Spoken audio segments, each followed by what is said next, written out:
Welcome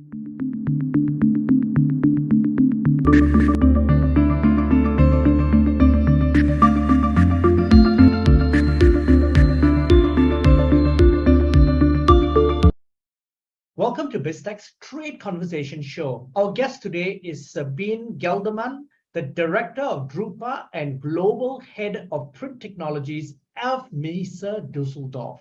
Messe Düsseldorf is one of the most prominent trade fair organizations in the world with a 70-year history and 5 strong areas of expertise.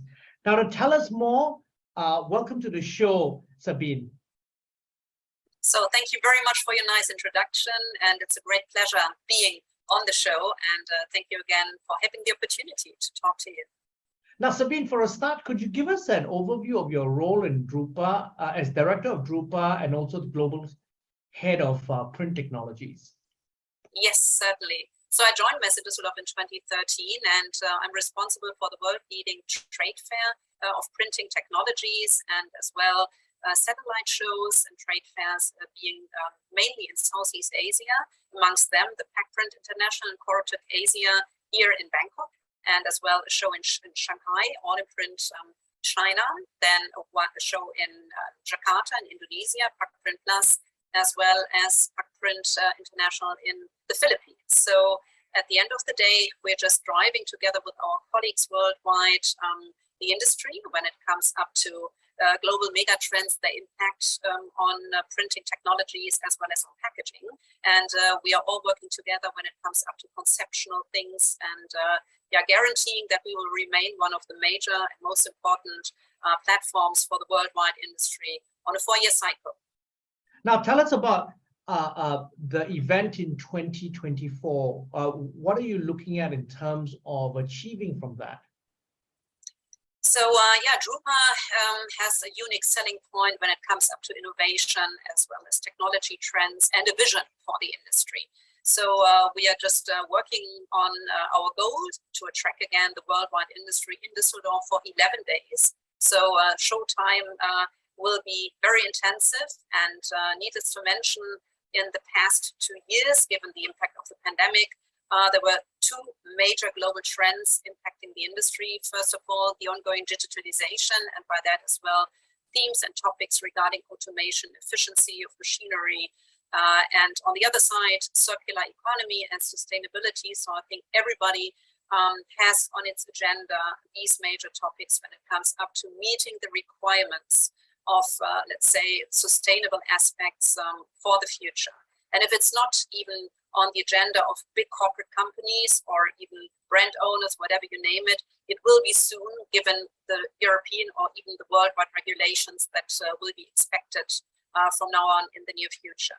So it's all about setting trends, providing latest innovation, and a vision where the industry is heading. Now, Sabine, I want to pick up from where you left off in terms of the impact of the pandemic on the industry. So I think annual revenue for global exhibition and trade shows declined by 68% in 2020. The crisis also affected more than 2 million jobs. Tell us from a Drupa perspective how this impacted the industry as a whole, and what measures that perhaps that you're seeing right now as the industry is reopening and we are having more in-person events. How is that shifting the landscape?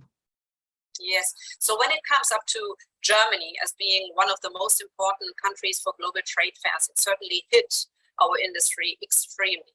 So when the pandemic started in 2020, leading to 2021, 2/3 of trade fairs have been cancelled. And by that, just spoken in some of the figures, in regular years, Germany will see approximately 180,000 exhibitors from all over the world, 10 million visitors, and the revenue or the impact from exhibitors and visitors both is in regularly 14.5 billion euros. So as you easily can imagine, when everything was in lockdown, this has an unbelievable, let's say, impact on the industry as well, on every single sector. If it's medical, if it's printing technologies, if it's packaging, you name it. So it definitely hurt or has hurt and hit the trade fair industry extremely.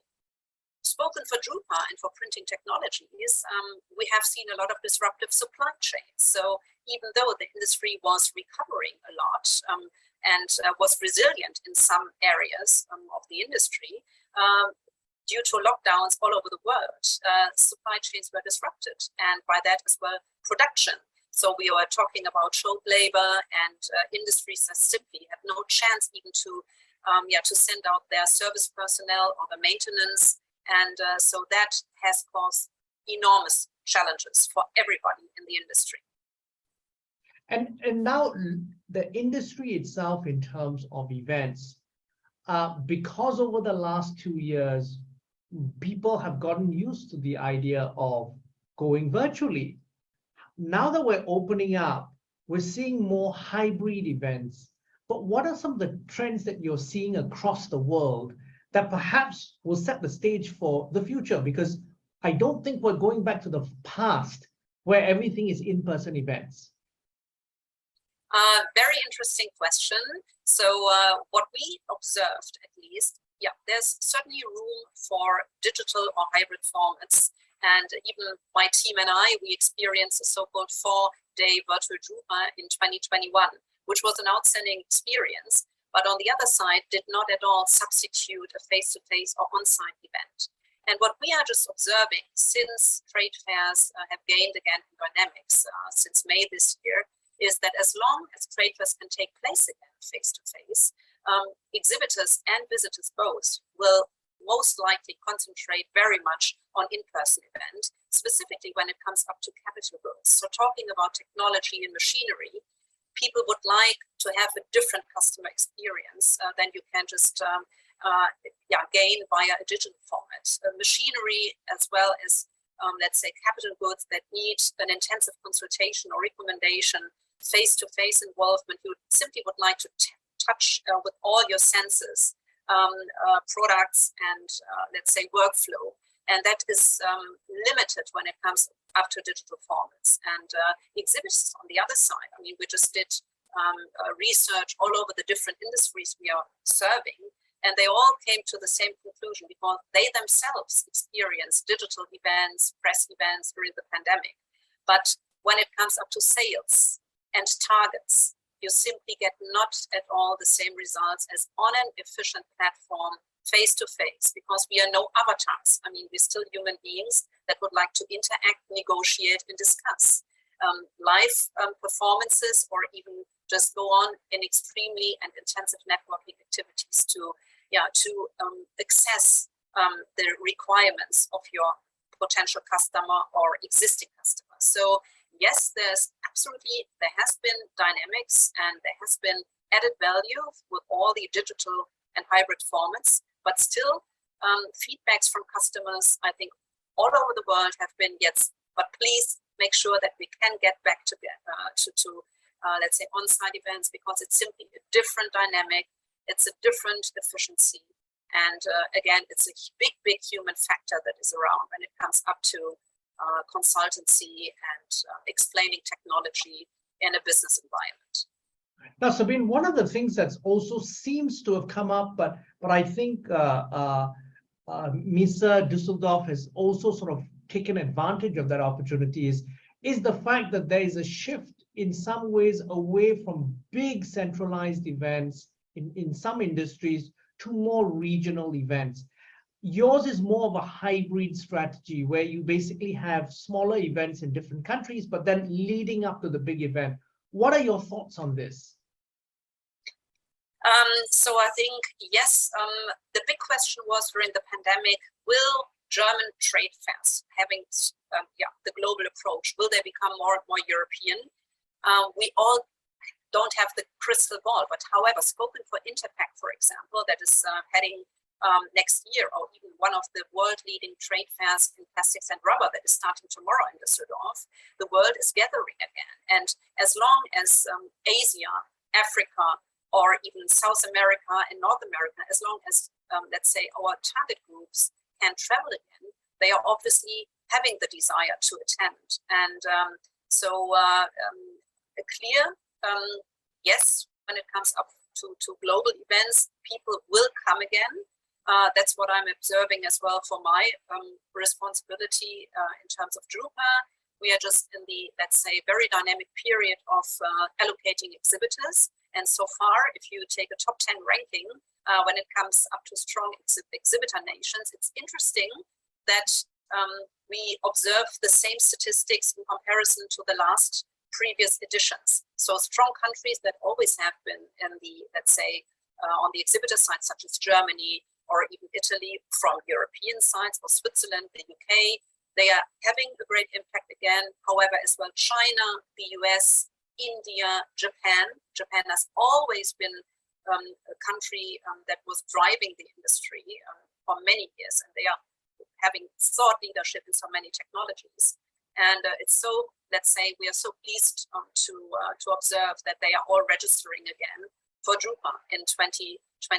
And that simply gives us the confidence that yes, there might be shifts when it comes up to tinier trade fairs in a niche, becoming more European, but as long as you have the global approach, people simply cannot miss to join, let's say, platforms where the industry is going to provide vision and thought leadership as well, as a competitive advantage when it comes up to new product premiere and new product launches. You simply have to join, otherwise you're just missing a competitive edge.